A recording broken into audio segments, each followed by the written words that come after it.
Rozal, kita nak kayu mana hari ni? Kita nak ke Cameron Highland.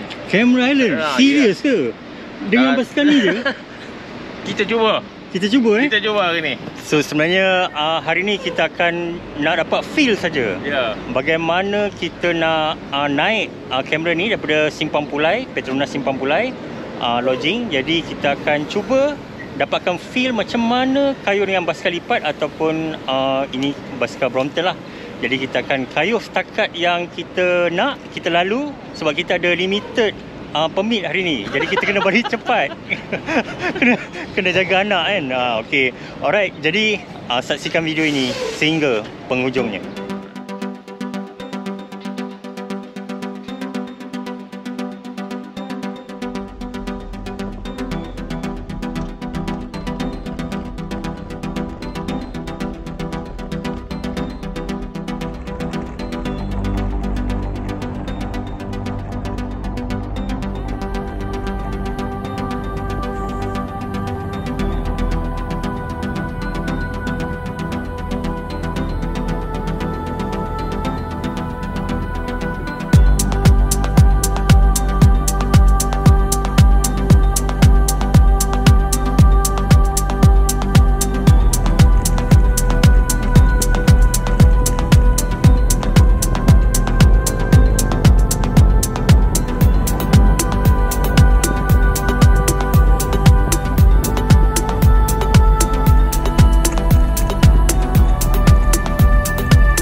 So kita dah sampai ke kawasan tadahan air.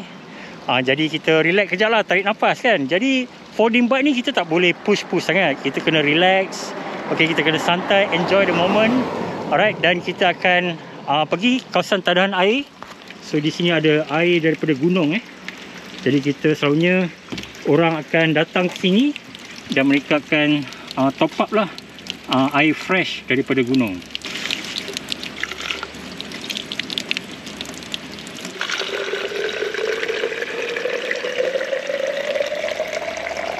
So ni air gunung So lepas minum ni show power. Okay. So lepas ni kita boleh power lah, dapat mineral direct terus daripada bukit. Kan? Penuh dengan mineral. Okay. Alright.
So alhamdulillah kita telah pun berkayuh lebih kurang 22 km.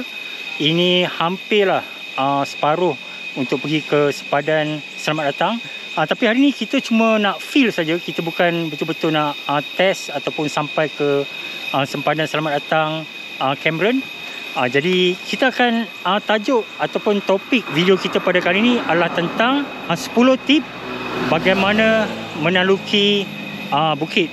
Okey. Jadi ini adalah video yang istimewa. Sebab itulah kita berkayuh dengan folding bike.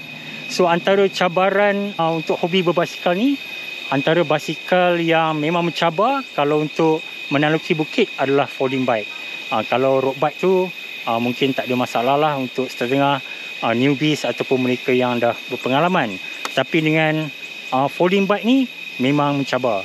Jadi sebab itu kita test dengan folding bike. Dan kita akan berkongsi 10 tip bagaimana menaluki bukit. Dan kita akan berkongsilah segala yang kita tahu. Okay? Bersama kita ada Bro Rizal. Bro Rizal ni sebenarnya adalah salah seorang yang penting jugalah dalam HSE. HSE ni adalah Health, Safety and Environment. Jadi beliau pun bolehlah tambah-tambah sikit. Okay? Sebab topik kita pun ada berkaitan juga kan. Jadi tip yang pertama ialah kategorinya ialah tentang fizikal. Jadi fizikal ni ada juga yang bertanya, okey, pagi-pagi tu sebelum berkayuh makan apa kan? Jadi tapi sebenarnya tip yang pertama ialah sebelum kita berkayuh pagi ni, kita kena bersedia sekurang-kurangnya hari ataupun malam sebelum kita berkayuh. Okey, itu semalam lah. Semalam apa yang saya lakukan ialah carbo loading. Paling last minute lah carbo loading adalah malam sebelum lah. Kalau boleh kita kena mulakan carbo loading ni 3 hari. Okey, ada yang kata 3 hari, ada yang kata seminggu. Jadi paling lewat carbo loading ni adalah malam sebelum kita berkayuh. Okey. So tip yang pertama malam sebelum berkayuh ni ialah kalau semalam tu tip saya ialah pilihan saya untuk carbo loading adalah pasta. Dan saya telah cuba banyak sebenarnya makanan, nasi, ada yang bagi cadangkan makan pulut kuning. Tapi bagi saya pasta adalah pilihan saya lah. Jadi malam sebelum kita boleh masak sendiri pasta ataupun kita beli saja. Dan pasta ni maksud dia biasa je, kuantiti dia, jumlah dia sepinggan pasta. Jadi bagi saya cukup. Dan perut pun sedap. Dan malam sebelum juga saya juga minum susu. Okey, kenapa minum susu? Sebab susu ni dia cepat hadam dan besok paginya, okey, soalnya saya akan buang air besar. Okey, jadi perut kita clear, perut kita bersih, lebih bersih. Dan bila pagi tu kita akan merasa sedap lah. Sebab apa yang kita nak ialah nutrisi, okey, zat-zat dalam makanan tersebut. Jadi bila kita dapat buang air di pagi hari, kita akan rasa perut kita sedap lah. Dan itu tip yang pertama. Okey, tip yang kedua pula di pagi hari. Okey, di pagi hari, jadi kita apa yang kita lakukan ialah banyak bertanya tentang sarapan. Kita sarapan apa? Sarapan sangat ringan dan saya telah cuba banyak sebenarnya sarapan. Kalau selalunya amalan kita ialah kita akan makan roti krim kan, yang gardenia tu RM1 lebih tu, dan kita akan minum air lah, air Dutch Lady ke. Tapi saya dah cuba roti gardenia ni tapi ia kurang power. Okey, jadi saya akan cuba contohnya makan energy bar ataupun Masli bar. Kamu boleh beli di supermarket ataupun di kedai farmasi, ataupun di dalam link video saya ada share juga affiliation di mana anda boleh dapat harga istimewa untuk beli energy bar, iaitu Hutan Ration. Dan pagi tadi saya minum cappuccino dan Hutan Ration pun boleh. Ataupun di sebelah pagi anda boleh tambah tenaga dengan energy gel. Okay, energy gel ni tak selalu saya makan. Jadi untuk kayuhan yang mencabar seperti naik bukit, saya akan makanlah 1 atau 2 energy gel untuk tambahkan power ataupun energy lah. Sebab kita banyak menggunakan cadence. Jadi cadence ni menggunakan banyak tenaga. Jadi saya ada juga ambil energy bar ataupun power gel lah. Okey, itu tip yang kedua di sebelah pagi. Tip yang ketiga ialah ada yang bertanya adakah kita perlu stretching. Okey, so basikal ni berlainan sedikit daripada acara larian. Kalau larian tu kita kena stretching kan. Tapi untuk basikal ni kita lebih kepada warm up. Okey, warm upnya ialah di mana memang tadi pun kalau anda tengok daripada kita bermula, kita boleh terus warm up di atas basikal sebab hanya rolling. Okey, kita menggunakan gear rendah dan kita tidak perlulah stretching ataupun warm up berlebihan kan. Jadi kita boleh stretch juga jika perlu di atas basikal. Dan seterusnya, tip yang keempat, okey, dari segi fizikal, di mana kita kena sekali-sekala kita kena minum air. Jadi kita kena minum air, bukan minum banyak-banyak ya. Kita minum sekadar membasahkan tekak. Okey. Jadi jangan minum sampai perut anda kembung. Kita dah bersedia dari segi makanan, dari segi fizikal. Kemudian kita akan beralih dari segi teknikal. Okey. Untuk teknikal, pastikan di sebelah pagi, okey, di sebelah pagi anda letakkan lubricant pada rantai basikal anda. Okey. Jadi pagi-pagi saya jangkakan memang cuaca tidak hujan. Memang betul cuaca memang panas sekarang ni. Dan saya menggunakan dry lubricant ataupun dry lube. Sebab kita banyak main cadence. Jadi bila kita berkayuh tu, rantai kita dapat berputar dengan lancar. Okey, itu tip yang kelima dari segi teknikal. Dan tip yang keenam, iaitu bila kita memang banyak bermain cadence. Okey, kita banyak main cadence. Dan memang kalau folding bike ni, kalau Brompton ni, maksima hanya 6 gear saja. Okey, bila ada 6 gear ni, apa yang berlaku ialah kita akan pakailah semua gear yang ada kan. Jadi memang mencabar, memang berat sikit. Walaupun dah 6 gear yang paling ringan sekali masih berat. Tetapi kita banyak gunakan cadence daripada kita gunakan power. Sebab kalau tidak, muscle kita mungkin ada risiko lah, takut cramp di sepanjang perjalanan kita. Alright. Seterusnya tentang teknikal ni ialah di mana kalau kita nampak bukit tu menggunakan gear yang paling ringan. Okey, bila kita turun bukit, kalau nak tukar kita boleh tukar sekejap gear yang berat supaya kita ada kawalan. Okey. Jadi dan di sepanjang perjalanan kita kena curi masa untuk recovery. Jadi bukan berkayuh naik bukit ni kita hanya struggle saja, kita hanya bekerja keras saja, tapi kita kena curi-curi masa untuk recovery. Jadi bila turun bukit pun itulah masa kita tarik nafas dengan mendalam. Kita dapat rehatkan sikit kaki kita dapat stretching supaya kita ada recovery juga di sepanjang pendakian kita. Alright. Jadi itu dari segi technical. Okey, kita tanya Bro Rizal untuk tambah sikit pasal technical ni. Okey. Pendapat saya lah, this is my first time kayuh pakai folding, and then tak biasa lagi dengan bicycle ni. It's quite tough sebab dia punya gearing tu kind of difficult lah. Dia punya ratio agak besar, dan kadang-kadang kita kena tukar gear yang ringan, dan kadang-kadang kita tukar gear yang berat lah untuk kayuh bicycle ni. Dan for me is memang mencabar lah, tough lah. Sebab kita tak akan dapat macam mana yang masa kita kayuh road bike lah. Okay, itulah. And then you have to take like one day lah, satu hari, in order for you to sampai ke Selamat Datang lah. Sebab cara kayuhan untuk road bike dengan folding bike is different, dan kita kena banyak stop lah in order for us to get back our energy, dan recover balik lah dengan makan-makan lah. Satu lagi, makan kena bawa lah spare masa tengah jalan tu, sebab kadang-kadang bila kita kayuh kita tak larat sangat kan. So makanan tu penting, suplemen untuk kita kayuh nak sampai ke Selamat Datang nanti. Okey, itu tip yang menarik daripada Bro Rizal tadi, terutama bila dia kata kita kalau perlu kita berehat. Okey, memang sebenarnya berkayuh road bike ataupun basikal jenis lain memang berlainan. Dan istimewa pasal folding bike ni, bila kita berhenti sekejap, dan kemudian kita teruskan lagi berkayuh, sebenarnya kita akan rasa sedap. Sebab kita banyak bermain cadence, berpuluh cadence RPM dalam setiap kayuhan. Tapi bila kita berhenti sekejap, ia dapat melegakan kaki kita, otot kita, dan kemudian kita mulakan balik kita punya kayuhan, kita akan rasa sungguh sedap. Jadi kita lupa tentang kesakitan perjalanan sebelum ni. Itu yang best sebab folding bike ni. Okey, kita teruskan lagi dari segi mental pula. Okey, mental ni, dari kita bermula tadi, mental kita kena yakin bahawa kita boleh mengharungi ataupun taluki bukit ni. Kita kena confident. Itu yang pertama. Jangan ragu-ragu, dan jangan kita kata, oh boleh ke tak boleh ni kan. Ataupun kita akan rasa macam, oh kalau tak boleh saya nak patah balik, saya nak U-turn, ataupun saya nak discount.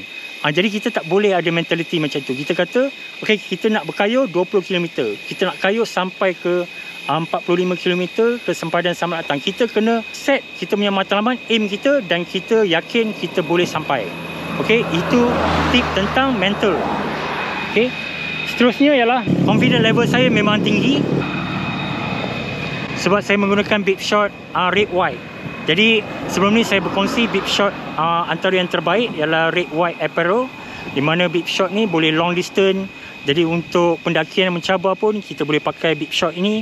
Jadi saya yakinlah saya takkan ada masalah saddle soreness. Dan dari segi mental lagi, okey, di mana kita kena enjoy. Okey, tadi rakan kita dia pasang music, kita kena enjoy lah environment. Anda boleh dengar bunyi cengkerik, okey, anda boleh dengar bunyi air terjun, okay? Dan anda boleh dengar bunyi haiwan, ada bunyi monyet kan, dan anda boleh enjoy, anda boleh nikmati pemandangan pokok-pokok yang hijau, bagus untuk kesihatan mata anda. Jadi ini semua dapat membantu dari segi mentality anda.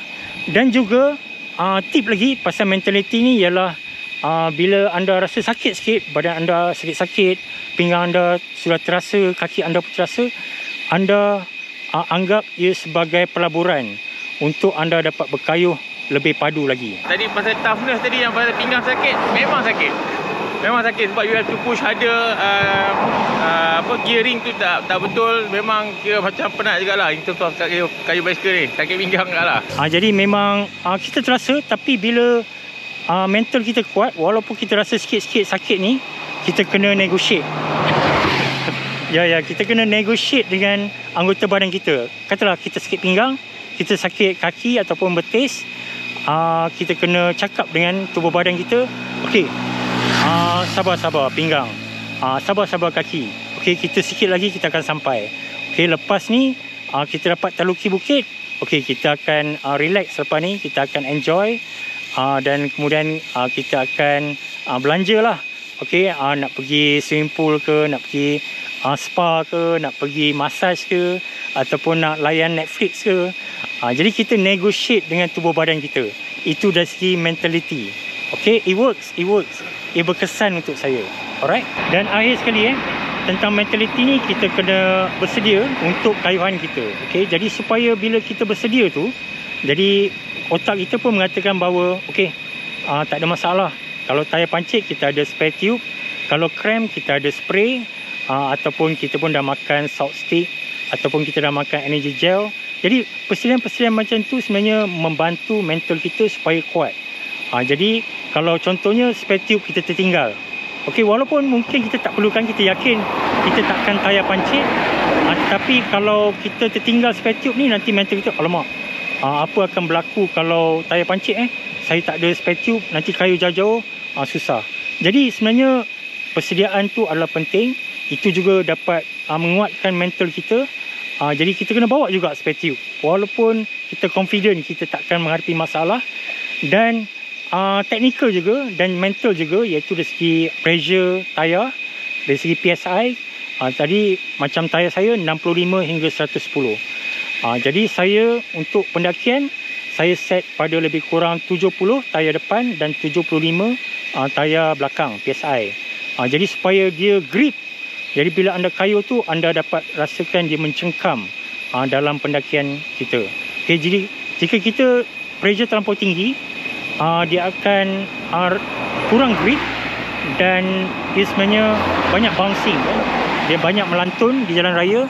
Jadi itu mungkin kita akan kehilangan tenaga lah. Segala persediaan ini adalah penting untuk membantu mental kita. Okey, itu saja perkongsian kita pada kali ini, iaitu 10 tip 10 tip untuk menaluki bukit. Dan kita telah memilih folding bike sebab ia adalah basikal yang mencabar sekali untuk menaluki bukit. Dan sebenarnya ini adalah test saja. Kita akan membuat, insyaAllah, kalau ada rezeki, kalau situasi improve, okey, situasi lebih baik, di mana kita akan buat satu event ataupun race di mana semua kita akan jemput rakan-rakan kita di underground, Foldies, Kuala Lumpur, kami budak lipat dan sebagainya, dan kelab-kelab lain, folding lain, untuk sama-sama kita berkayuh menaluki Cameron Highland ni. Okey, jadi saksikan acara kita, event kita ataupun video kita yang akan datang. Okey, itu segala tip, 10 tip saya telah kongsikan. Dan apa pendapat anda? Dan adakah anda akan mencuba beberapa tip ni ataupun semua tip ini? Dan kongsikan pengalaman anda, adakah ini dapat membantu? Dan jika anda ada tip tambahan lagi, sila kongsikan dalam ruangan komen. Dan semoga kita akan berjumpa lagi di dalam video-video saya akan datang. Okey, tolong subscribe, tolong share, like. Terima kasih. Sekian saja. Wabillahi taufik wal hidayah. Assalamualaikum warahmatullahi taala wabarakatuh.